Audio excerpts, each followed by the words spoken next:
So I have been as many people have been.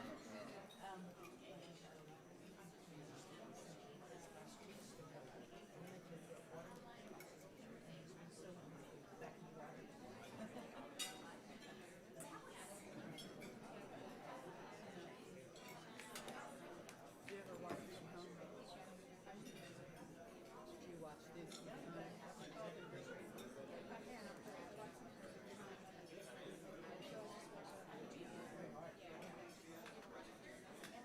Right before they do it in the grill, they turn it on for a few minutes while they're setting up.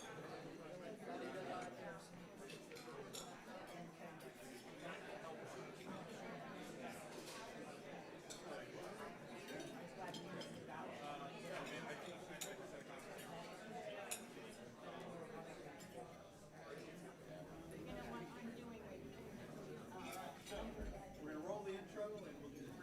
Okay.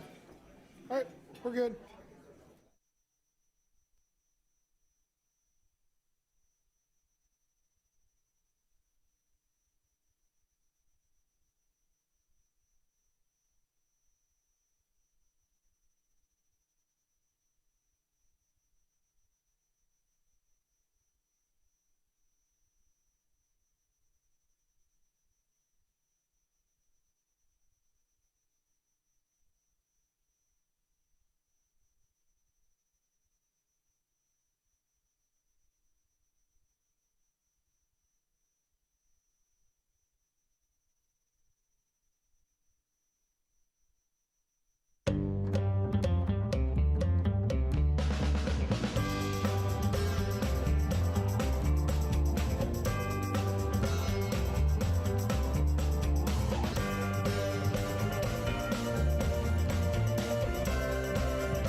Hello, and welcome to the Columbus Metropolitan Club. I'm Steve Marks, Chair of the CMC Board of Trustees and President of Hannah News Service here in Columbus. It's great to see everyone in the room today, so thank you. Let's welcome a new CMC member today, Courtney Clark of Experience Management Institute. Let's thank her. A word about membership. Membership makes it possible. We need you, the patrons and fans of CMC, to step up and support CMC. If you join or renew as an individual member or corporate member today, last day of the promos today, we'll add an additional 2 free bonus months to your membership. It's a very good deal for a very short time, so please join or renew today. You can learn more about CMC, register for events, join CMC, renew your membership, or make a donation anytime at columbusmetroclub.org. We are live streamed today thanks to our live stream partners, the Columbus Dispatch and PNC. We'd also like to thank those of you watching today who purchased a virtual seat. We are very grateful for this support and are able to continue live streaming services in large part because of you. Thank you. Today's forum is sponsored by Shoemaker, Loop, and Kendrick and American Dairy Association Mid-East. Won't you please help me thank them?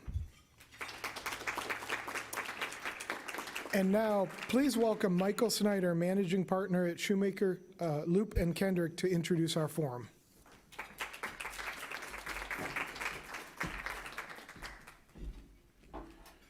Thank you, Steve. Shoemaker, Loop, and Kendrick is proud to support the mission of the Columbus Metropolitan Club, where important topics are discussed with the community and everybody is welcome to participate. Today's topic is going to focus on inclusion.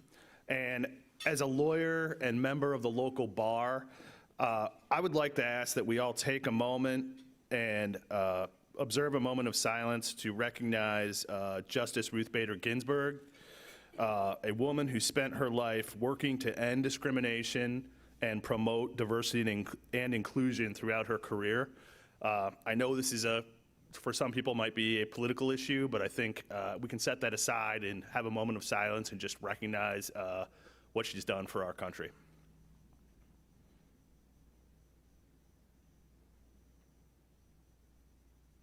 Thank you. Now on with the program. We are all prone to act on our beliefs, both conscious and unconscious.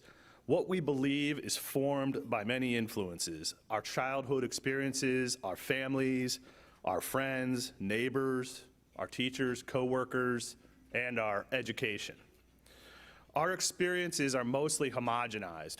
We stick within our own groups, and thus we're not exposed to diversity of opinions or views unless we make intentional efforts to seek those out and experience views from other folks. What we think we know clouds our vision and prevents us from seeing the entire picture. So if we want to see the entire picture, we have to ask ourselves, what don't we know? And that's what we're going to talk about today. So please welcome the co-authors of Intrinsic Inclusion, Rebooting Your Biased Brain, the president and CEO of V. Randolph Brown Consulting, Vincent R. Brown, and the founder and CEO of BRBS World LLC, Dr. Janet B. Reed. And a very familiar face, our host, Colleen Marshall. Thank you. Well, this is going to be quite a conversation because your book, this premise, is that we can reboot our brains. So let's start with the beginning.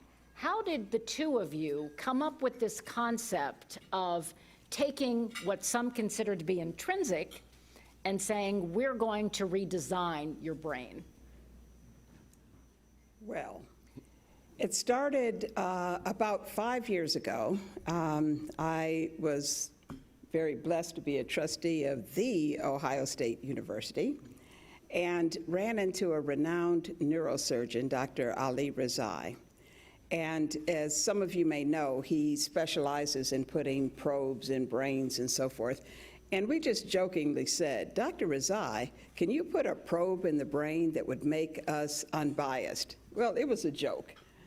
But he said no, not now, and he started introducing us to some other scientists who were working in this whole arena of neuroscience. And what we came to know is, and I think the best way to think about it is, many of you know post-traumatic stress syndrome. You know, someone goes to war and they see some horrible things. They come back, and every time a car backfires, they flinch. That's because their brain circuitry has been rewired. If we think about that in a positive way, imagine that people encounter each other in a very positive way. So then when they see those people in the future, their brain is rewired, and instead of moving away from those people who they are unfamiliar with, they move toward them. So the brain is a remarkable organ. So the premise is, yes, you can rewire your brain. The question is how? And that's what started our journey into looking at how that can possibly happen with people who are willing. And we found a lot. That's the key. That's the to key. rewire my brain, to reboot the way I think, the way I conceptualize my world and other people. Don't I have to want to do that, Vincent? Not only do you have to want to do it, it's a hard job. It's not easy. In fact, if it were easy, we would all do it. And oh, by the way, just because you're a good person, air quotes, doesn't mean that you're going to be naturally inclusive. It first starts with really understanding how the brain works. Now, Dr. Reed is a scientist. I am a former personnel person. That tells you how long ago it was called HR. But you've got to start with understanding that our brains just work fast. So if I had started this presentation with this hat on, right, you'd have had some thoughts. Is that fair? Some of you might have said, hey, why has he got a hat on or not? Others might have said, what's that about? Probably if I'd have started with this hat on, and we're up in Buckeye land, don't you have some thoughts about that? Some probably say, oh, wow, that's an easy win for us. We love them to come up here all the time. Right? You already had a thought. If I had started the presentation with this hat on, you all would have loved whatever I said. See, I'm changing your behavior right now because your mind already is thinking, I'm making a connection in that, and if I had dared start it with this hat, oh my goodness. So here's the point, folks. In less than 7 seconds, we make well over 11 impressions, and the key is, do we choose to act on those or not? Because a lot of those things you can't stop, but what you can do is choose. And that's when rebooting your biased brain comes in. You know, we always hear that prejudice and bias is taught, especially to children, that children don't see color, children don't care if you're straight or gay, children don't care how much money you have. But hasn't your research also shown that even babies, isn't this something that you concluded, that even infants look for people like them? That's right. That's right. And the premise now, at least the most common understanding of this is, back in ancient times when we roamed the earth as tribes. So as long as you stayed with your tribe, you got some food, you got some water, things where people loved up on you, et cetera. And imagine were we a tribe even here, and we found a good watering hole out here. We got some water, and we got some fertile land, and some animals and all that, and everything was good. And we all knew each other because, we're all in the same tribe. But if someone else comes over the hill, those of us who survived to be here today were acutely aware of a difference. There's some different people coming up over the hill, and the likelihood of their wanting to take our place by the river and take our animals and so forth, we had to be acutely aware of that as a possibility. So what happened is, over time, as our brains evolved, we developed, you're familiar with the fight or flight. We developed a very acute sense of who was like us and who was different. And different typically meant danger. So even as little babies, when they look up and they see their mother or their father, they see color, they smell, they smell, they know who is theirs. And that's why when other people pick the babies up, the babies may cry, right? Because they're already attuned to who their group is, or we call it in-group and out-group, who the in-group is. So this is so deep in us that there is no way to really get rid of it. There's no way to extract it. It's based in what's called the amygdala in the brain. So our premise around rebooting your biased brain is not to get rid of what already is, but to offer an alternative. And that alternative can only be accessed if you pause. And Vincent knows a lot about the power of the pause. So you will definitely, when you see somebody who's different than you, the stereotypes may flow, the cringe may come, but if you just pause long enough, just for an instant, to think that there might be another possibility around who that person is, or what that person is doing, or whether they mean you harm, it makes all the difference in the world. You want to talk about that Just Yeah, one pause? other tell us thing about the pause. Yeah, so the power of the pause, and really, you think about it, as Janet said, you go through all of these things so quickly. For example, right now, very few of us are probably thinking that we're blinking, but that's subconscious. Very few of us are thinking that we're breathing. In fact, if it comes to your conscious mind, there's probably a problem, because that's not supposed to happen. Well, there's a lot of different things that are going on. In fact, 11 million different stimuli are happening right now, but your brain can only prioritize anywhere from 40 to 50. And so what you have to do is have this ability to ask the question, why did I operate that way? If I'm in a boardroom, pause. Why is everyone there looks just like me? Why is everybody there went to the same college that I went to? Why is it that when we look at promotions, they only look like certain people from certain schools, et cetera? It's the power of that 7-second pause that makes the difference. And if I could just add one other thing on the children, because I have 3 grandchildren, and I'm so powerful about that, or excited about that. Here's the bottom line, folks. We all see color if you can see. Some of us were taught to say we don't see colors. That's not true. But here's the difference.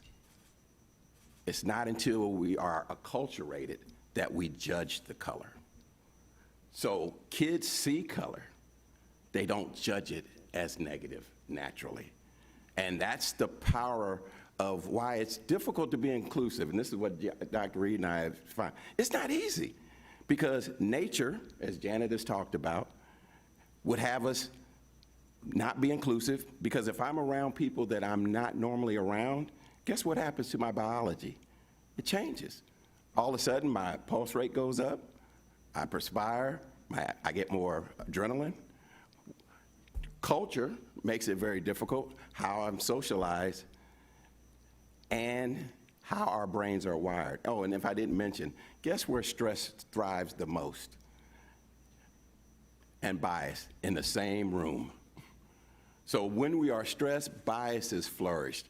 And the workplace and the world we live in today, we are incredibly stressed.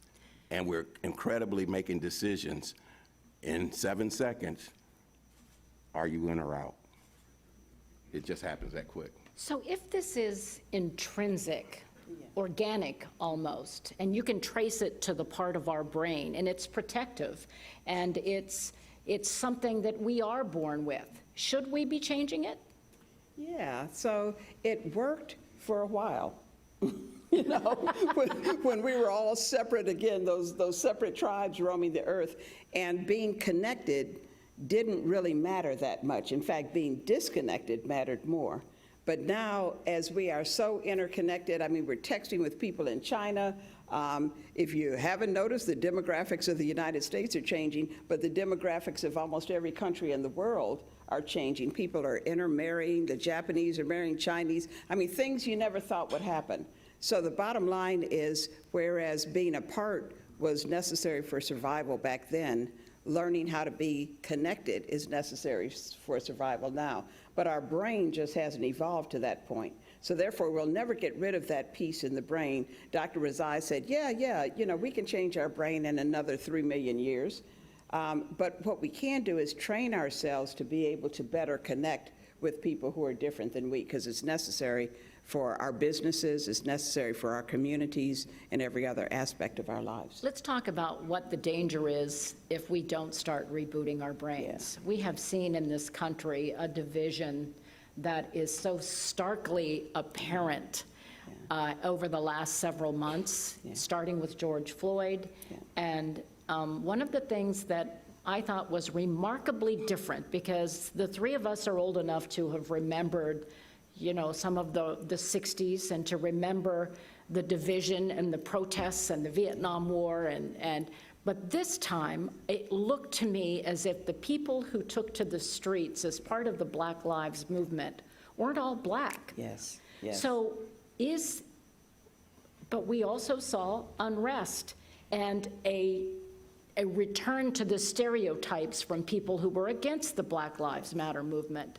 So is the danger of us not rebooting a continued division? Go ahead. I guess you can see we both want to answer that one. Here's the reality, folks. What's happened, particularly with blacks in America, is a 400-year-plus scenario. It's not new. In fact, the Pew Research study, I was just talking about a research study we just saw, talked about racism and is it a priority in America? And they've been asking the same question since 1948. The highest spike was in the 60s, Civil Rights Act. The second highest spike was George Floyd. But here's the scary part for me. It's already starting to come back down. So the reality is it a movement or is it a moment? And I think that's really part of the challenge that we have to talk about is, do we take this as a movement or a moment? And I think the good news is that many younger people and many other people are really getting involved.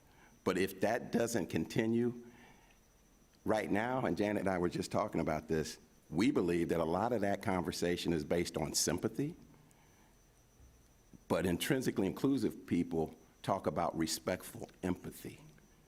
And they are very, very different sets of behaviors. So there are things that we need to do, and if we don't do them, then I'm afraid that my 3 grandsons will be experiencing these same conversations as they get older. But the good news, I believe, is we do have a moment to make this truly a movement. I thought it was telling when you brought up Ruth Bader Ginsburg, because we did lose, in my mind. You Yes. know, they teased me at work. I have a bobblehead of Ruth Bader Ginsburg on my desk. But she did so many remarkable things, and I happened to be with my daughter over the weekend, and we were talking about her, and I said, do you realize when your father and I got married, I couldn't get a credit card without his permission. When I was in high school, there was no funding for girls' sports. She did so many remarkable things to change the world for women and minorities. So who do you see as the person we turn to next to do something for those who are typically disenfranchised? You know, that's, that, the fact Well, that's that the no easiest- name popped in my mind is, Yeah. you know, I think it is. Or is it us? Yes, That's what- and that's exactly where I'm going. I think it's important to look for leaders, especially those who can impact via legislative moves, you know, things that can benefit all of us. But ultimately, it is us. And that's where I think the concept of intrinsically inclusive people is originating.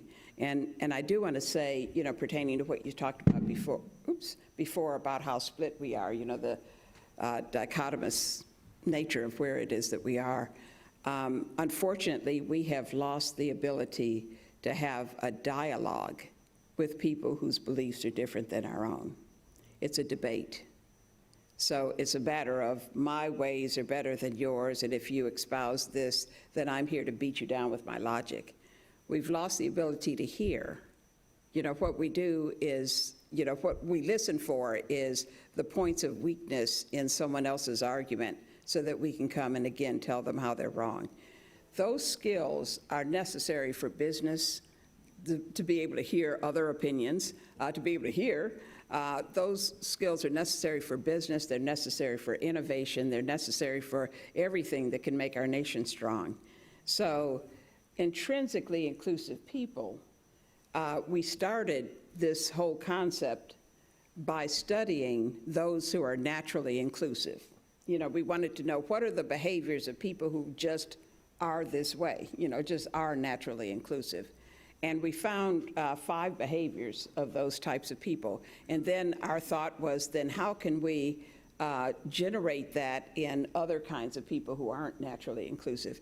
And one of the biggest behaviors that we saw in people who are naturally inclusive is that they're curious. So something like a dichotomous or a fractured nation like what we exist in right now, people who are naturally inclusive want to talk to both sides. You know, their phone has all of the apps, you know, all of the differing apps. They read it all. They look at it all. So to the extent that we, even here, you know, can begin looking at sources of data that are different than what we would agree with naturally, you know, and read all of that. So that's one. Second is they are less afraid. So with George Floyd, a lot of people have said, especially white people have said, I really want to do something. I really want to do something, but I'm afraid I might what? Say what? The wrong thing. The wrong thing. Everybody knows this, right? Intrinsically inclusive people are not afraid of saying the wrong thing because they know they can apologize and they know they can learn a lesson. So say something is better than saying nothing, right? And also these people have a tendency to do that power, the pause piece naturally, and the respectful empathy that Vincent talked about. Sometimes when people see George Floyd or they have conversations like this, they wind up feeling sorry, especially for African Americans, having to live the duality that we do.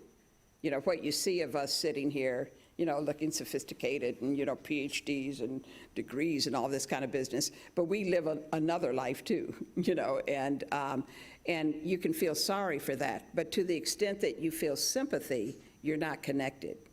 If you see that my fate and your fate are the same fate, then you get connected. And that's where intrinsically inclusive people are. The expression is, if you're coming here to help me, go away. If you're coming here because your fate and my fate are the same fate, then let's stay and make things better. So how did you go about identifying these people who were intrinsically inclusive? How did you find, I mean, look around this room. Tell me who in this room has no bias, or tell me who you think is intrinsically inclusive. I'm not going to make her really point at anybody. Don't look so afraid. But how did you identify these people to study their behaviors? Yeah. So I think it's two things. One, first is the power of intrinsically inclusive people is that they are biased. And they'll say, And they will say that They'll they're tell you. biased. That's the thing about it. They're not these special people, but there are special behaviors that they actually start to show. And so what we started to do is to identify people and to identify what were some of those common behaviors that we saw. And so what Janet shared were some of those behaviors. There were some things they also did incredibly well, and it was very subtle. And there were 4 of them. They had this ability, as Janet said earlier, and you'll hear us talk about respectful empathy over and over, but they had this ability to not say, oh, I see your story, I feel your story, but I'm walking in your shoes and now my feet are hurting. That's a different level of empathy. I had a conversation with a white gentleman the other day, and he said, well, how do I get to respectful empathy? I said, what are the names of your 3 sons? He named the names. I said, now I want you to imagine Josh just got pulled over by the police, and for 8 minutes and 47 seconds, all of a sudden, you could start to see the change. Because he wasn't talking about it theoretically. He started to personalize it. How would I feel? And that's respectful empathy. So intrinsically inclusive people have the ability to do that. They have this ability to create connected understanding. They seek information from multiple sides and communicate in ways that everyone can hear. But one of the things that they do that's incredible, and you can almost always spot them, they naturally have more diverse people in their inner circles. Nothing is more powerful than having relationships with people who are different, because that changes your paradigm on all, not just one. So if you never had a person of color who comes to your home, have one come to your home and start building that relationship, and it will also change your paradigm. We have to get beyond what we think we can see. That's very important to who people really are. And one of the things that intrinsically inclusive people do in a way that's very comforting is we call it get behind the curtain. They are able to see you for all the things you are, but they're also explorers to find out what's more than what I don't see. And so if we're doing more and more of that, and then the question is, whose job is it? I think there's some major policy things that can take place, but I think organizations like this with corporations, leaders, if you can't control the whole world, please control the environment that you can control. And if we start pausing and asking those questions in the places where we control, we make a big difference. And I also would say, and this is my political statement, that now more than ever, corporations' roles are much more important than they've ever been, in my humble opinion, to create these environments that are inclusive. You know, if you look at the protests, let's just use as an example the protests that happened here in Columbus. We would talk to one side that said, these are a legitimate taking to the streets to demand equal protection of the law that the Constitution guarantees each and every American. And then there are people who were saying, this is a bunch of damn looters. Yep. So they were looking at the same event, sparked by the same events, and taking a completely different take on what it meant and why it was happening. So, as you talk about rebooting our brains, and we talked about this earlier, how do you reboot that kind of a division? Yeah. So I think it begins with what you said before. People have to want to. So whatever side, you might be on with regard to how the protests manifested, then ask the other side, you think these are a bunch of looters and lunatics, et cetera. Why do you think that? Just have a civil conversation. And hopefully, the people who think that will ask you, well, why do you think this is, as some would say, the American Revolution was a mighty big riot. So why do you think what you think on that side? So you just have that kind of dialogue, but you have to want to. And that's where I'm saying I think we've lost the skill, even the desire to have a conversation on the other side. I will say that around the rioting, et cetera, as people call it, one part of being biased is to lump everything together. So, the liberals, the conservatives, putting it, and we need to nuance our thinking. So when we think about protests, some people certainly do tear up things, and some don't even, relate to what the cause is. So there's a few of those, of course.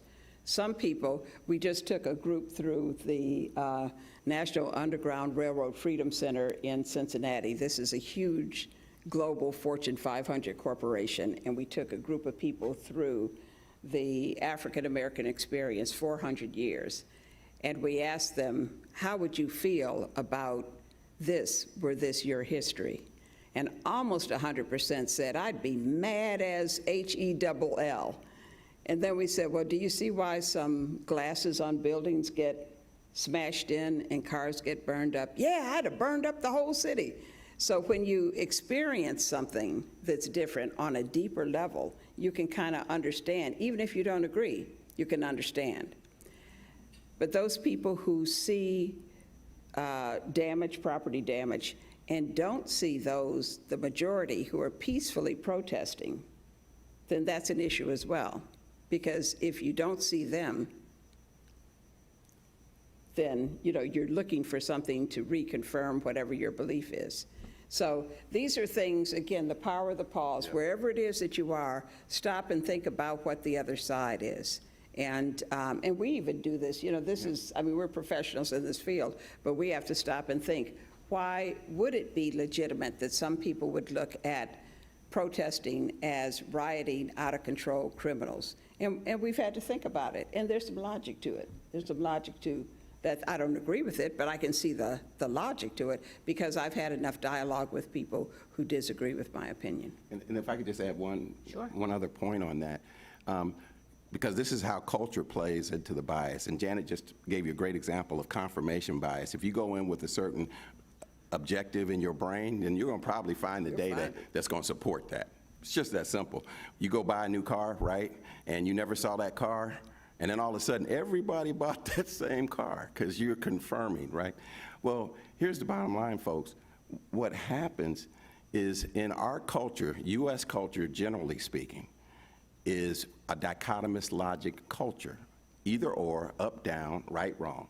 So we automatically go and put them in different sides. That's one way of logic. That's part of our acculturation. Other cultures are more diunital. Both and can be true at the same time.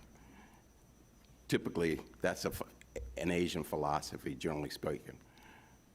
Intrinsically inclusive people have this ability to be more diunital thinkers. They can see both and can be true at the same time, and they're constantly looking for that kind of information. Yeah, I do want to remind people that in a few minutes, we're going to allow you to come up to the microphone and ask questions. So this is our reminder period that the live stream audience is sending in questions as well.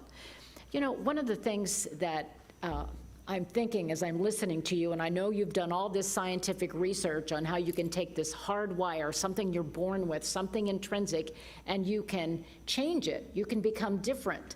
Have you thought that maybe there's a danger that people will take your research and say, oh, okay, well, my son is gay, I can use conversion therapy. Right. The Vice President of the United States has advocated that. Does this not give them, a platform from scientific research and conclusions that we can take your hardwired brain and make you different? I think those who think that that might be the case need to read our book. So the bottom line is the book affirms who people really are, who they were born to be, who they are naturally. So there's nothing in becoming intrinsically inclusive, which is really understanding other people versus trying to change somebody or even change, yourself in a way. It's just, how it is that you connect with people who are different than you. So the brain, though, can be changed in some ways, but not in all ways, okay? So some way would be, for example, if, I'm making up this example, but if I have something against short people, because I'm short, so I'll use this example. I have a problem with short people, and my son gets hit by a truck, and a short surgeon saves my son's life. Then my brain, I've just had a significant emotional event. So now I look at short people very differently. We've all seen experiences like this where you may have an opinion about somebody and then all of a sudden, boom, they've done something unexpected. So those things can change your brain in terms of how you perceive other people. But we're definitely not advocating changing who it is a person is intrinsically in the first place. So what should we be doing as we listen to you if we say to ourselves, I think I might have some internal biases and I might look at someone and make a snap decision? Are there exercises? Is there something that we should be doing right now to make sure that we are more inclusive? Yeah, so the first thing I would say is, don't say might. Because you do. We do. I'm saying you do, we do. If you're human, you're biased. It's the way our brains are set up. It's a reality. That, I think, is the first recognition. The moment that we make that recognition, then it's, so what can I do? And again, this whole idea of slowing down, practicing the pause. Oh, here's another secret. Not a secret. Guess what? Our biases are often seen very well by others, even when we can't see them. Okay? So one of the things we can do is surround ourselves by people who will tell us the truth, and we will hear them. And we will not react negatively when they say, yeah, everybody's like, oh, that's way too hard. But that's the reality, folks, because it's easy to see the biases in others. It's so difficult to see it in ourselves. And what we talk about is the hardest work, quite frankly, is to work on us first and then lead in that way. So surrounding yourself with people who will point out to you, you know what, Vince? And let me just tell you this, for 35 years, to my right, is a person who points out all of mine. And vice versa. All the time. And that's why we've been doing work together for 35 years. Absolutely. But we respect each other and we get each other's perspectives. I mean, we could go on time and time on how we have identified opportunities for us all. And folks, this is truly an ongoing life journey, we believe. You continue to grow, you continue to learn in it. But I also think it's good news, from my opinion, because if we choose, we can be more naturally inclusive.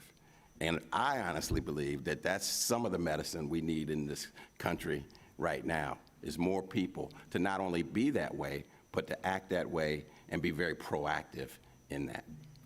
For a minute there, when you were talking about us taking criticism, I was starting to think this was a work of fiction. Some people don't want to hear that, do they? Jane has some questions. I know she's been getting some online.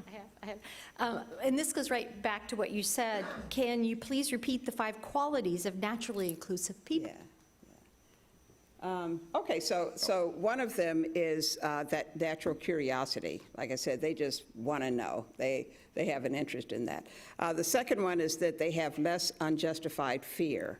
So if someone were walking down the street who's very different than they, for some of us, we may flinch. For them, they've practiced the power of the pause for so long, they'll let the flinch come, but then they'll say, but then again, there may be something different about this person.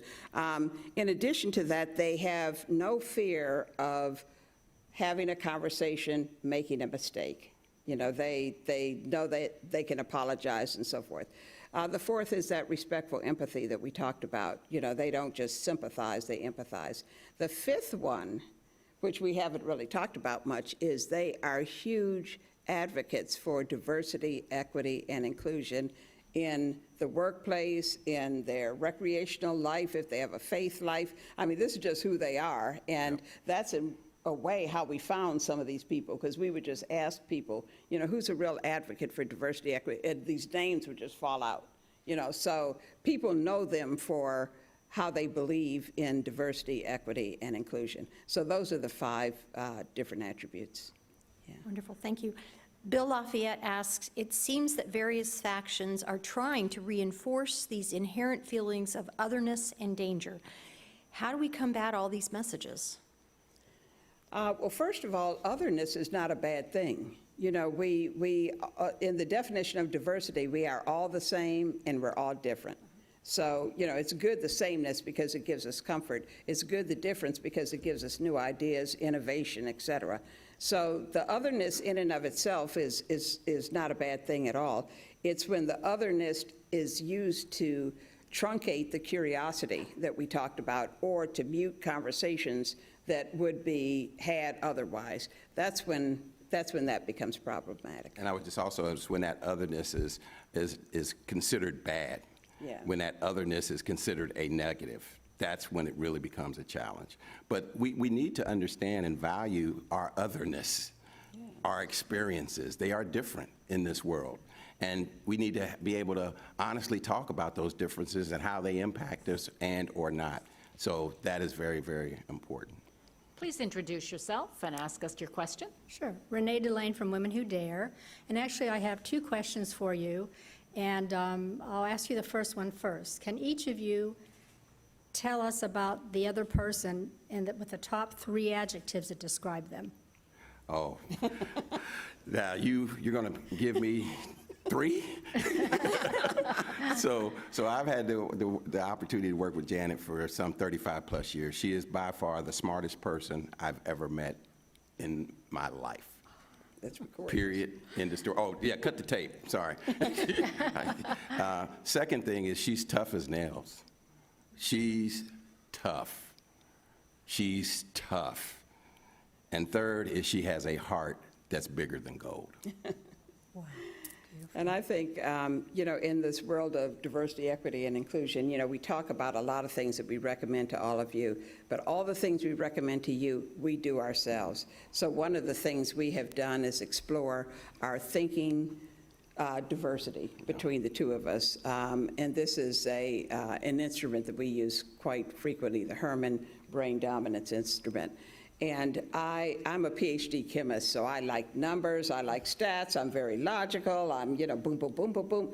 Woo! Look at the hats, When I saw his little thing of hats, I'm like, oh, man, we're going to do the hats, So, very creative. And I, too, am creative, but he will take more risks, than I, because I'm, this is how I think. I'm more logical, et cetera, in terms of safety. And I don't mean you're not logical.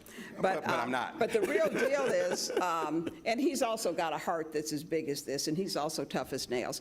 I think the deal is, anyone who's been around us know that we are night and day. We are extraordinarily different. Although when you look at us, when we travel, people are always like, 2 rooms, they think we're married and have a problem, because we're in 2 rooms. Like, I wouldn't marry this guy, and he wouldn't marry me. I thought these were the things you liked. But we have respect.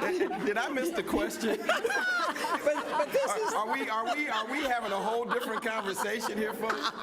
Is it just me? But this is the point. We have worked together for 35 years with our differences and with our similarities. And I would say, if you really base it, we probably have more differences than similarities.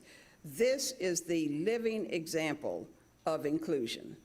It's not easy. In fact, we fight so much, we know each other's lines. You know, Yeah. I know when I throw one out, I know what he's going to say, right? But this is the definition of sticking together versus pulling apart over differences. You probably didn't expect that long of an answer for a simple Well, question. But what's your second question? I will, but I have to preface this by saying I am writing a book called Get Off Your Ask, A-S-K, and you're not going to be in it, but you should be. The question is, at what point, what was the most difficult single issue or topic that you had to work through, the two of you together, to get this book completed? Wow. We're back to arguing now. Okay, aren't we? yeah, so you really are trying to see if you can take these 35 years and make it not happen, right? Okay, Dr. Janet Reed is an absolute perfectionist. I mean, she could read 5 million pages of script and find the one comma that was out of order. So, I say that to say, she has edited, and edited the book. And so at some point she was like, okay, Vince, I've edited it again for the 337th time.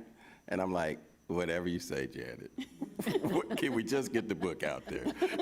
So that is it. But I say that in jest because in reality, we want it to be as tight as possible. So, you know, for me, I probably would have got it out on the first version, first round, and everybody would have been saying, but man, they can't even spell. I mean, but I'd have been so excited about getting it out, and that's just kind of the difference. That's one of them. Clarence, would you Thank you. introduce yourself? Yes, ma'am. Thank you. I'm Clarence Mingo here with Lancaster Colony. And I'll tell you, Mr. Brown, I have a bias towards Mrs. Reed. Short people and I, we connect like right here. So I'm doing that all day. Three-part question for you. I'll be really brief. You mentioned that term, duality.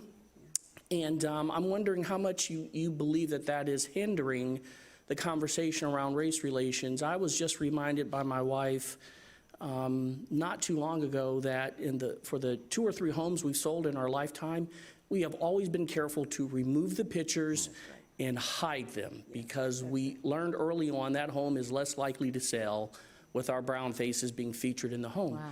But I never ever shared that with my white brethren. I mean, people that I know dearly, I'm in a suit and tie around them, we've traveled together, we've loved together and lived together, but I've never shared that. So I'm wondering if, you know, the lack of, you know, conversation around those aspects of duality, you know, have hindered the conversation. Let me give one more example of that. I live with a particular neurological disease, and I live with it publicly, but I never really disclose what my life is like at home. And so when people see me, right, I'm using a cane or a wheelchair, and it's a stunning sight. So I'm learning maybe there needs to be greater conversation about bridging that duality. I'd love to hear your thoughts about that. The second thing is, I'm wondering your perspective on how much the political times have hindered conversation this year. So if we took Mr. Biden, Mr. Trump out of it, and it was a bland 2019, if, you know, we would be making more progress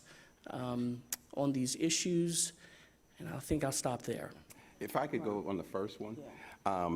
First of all, thank you so much for sharing your story.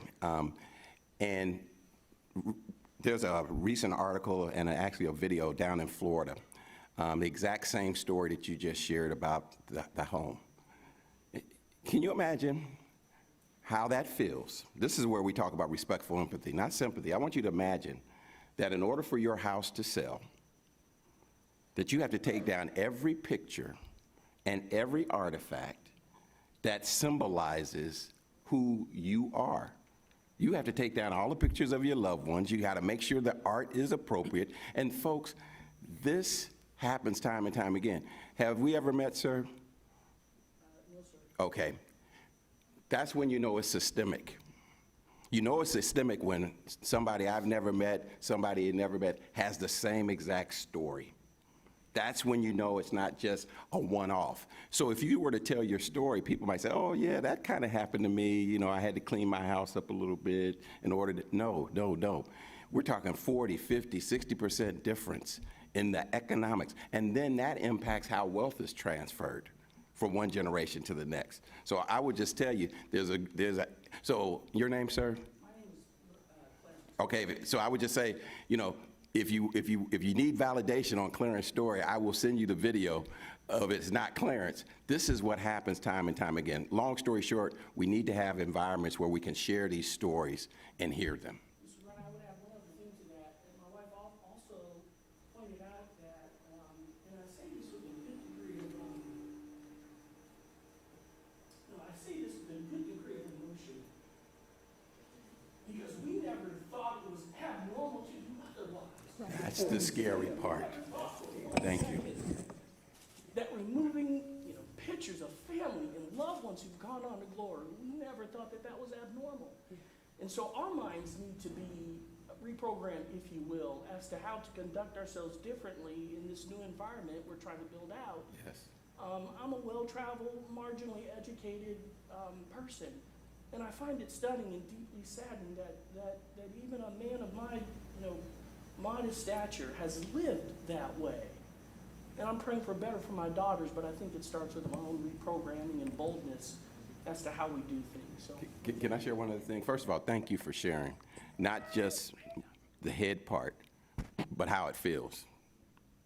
Because that's when we've got to practice that respectful empathy. I will tell you, when Mr. Floyd was murdered, honestly, my first reaction was not a reaction. It wasn't news. It wasn't until I really realized how it was impacting my sons that it really hit me, oh my goodness. My point is, we have adapted and adopted many different behaviors to cope.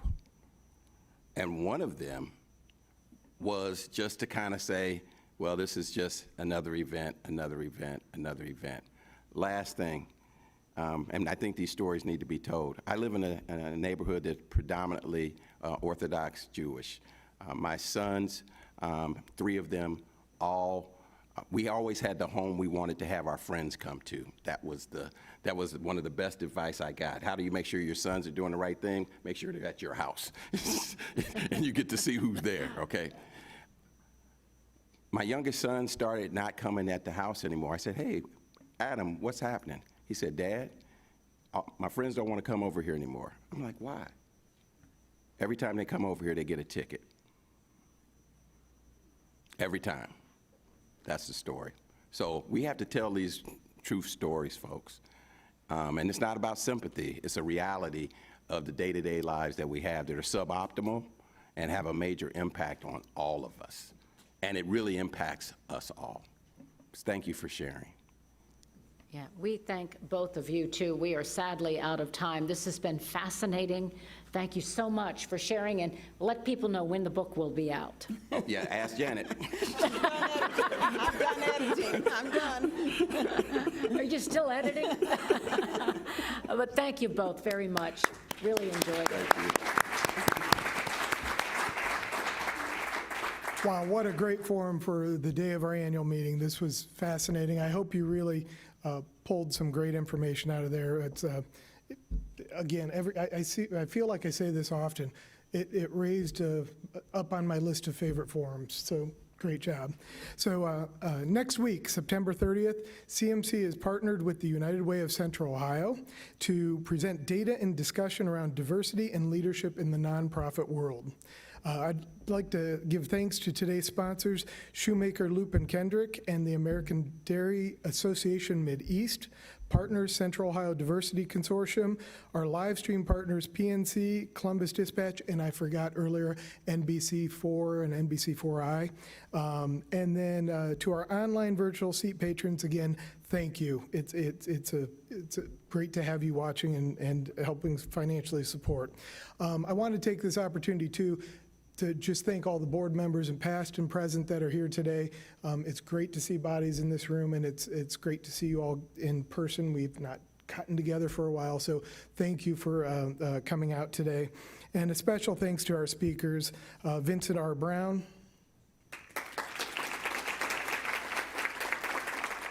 Dr. Janet B. Reed, and of course, Board Member Colleen Marshall. We hope to see you again soon, but until then, be well and stay safe. Thanks.